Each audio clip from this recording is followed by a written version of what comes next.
It was about midnight on Easter Monday when the whole brigade was under orders to move. Nobody seemed to know where we were going or what the destination would be. So they jammed us into troop trains at Watford Station. There was a whole group of people there to see us off, cheering. So that was us, the Sherwood Foresters, on our way to take part in the first serious engagement.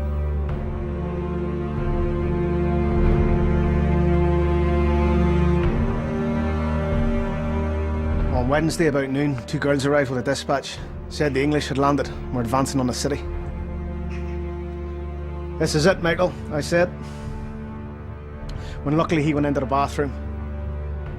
He said, "Look, Seamus." One glance was sufficient. We'd have to make our stand where we stood, for the khaki-clad figures were approaching.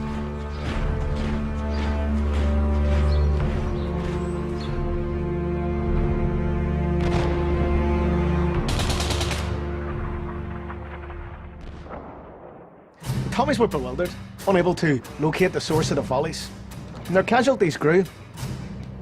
However, they had possession of almost every house within point-blank range. With the help of hand grenades, they came ever closer.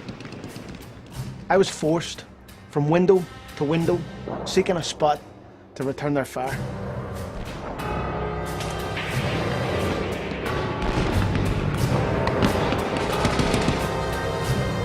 At 5 p.m. we got the order to advance, and that's when we took our part in the rebellion. Wherever we could, we would rush their houses with small parties of troops, and that way we would advance gradually. But sometimes the firing was so terrific that bullets were flying through the air like hailstones.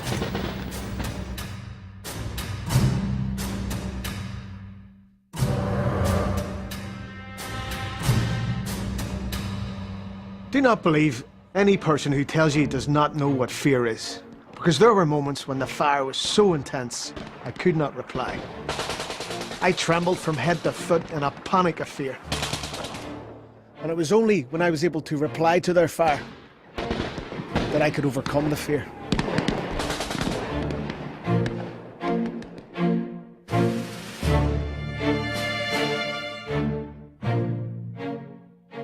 When I finally had a chance to look around and see all my dead comrades just lying there in the road, that was their first battle, and it was their last battle.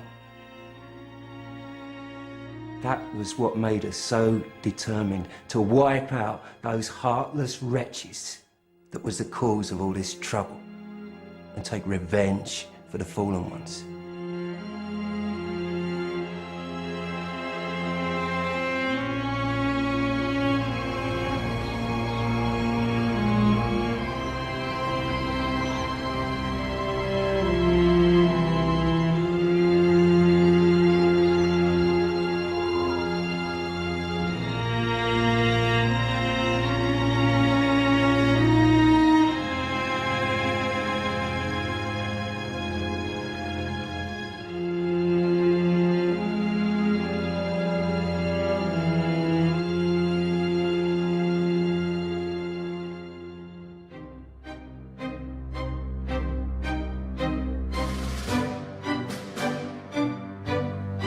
Soldiers fight where they're told to fight. Some are remembered because they're told to fight in glorious places. Because these men were sent here to Dublin to fight, they're forgotten, swept away by the history of the Western Front and perhaps by the long and embarrassed history of the British in Ireland.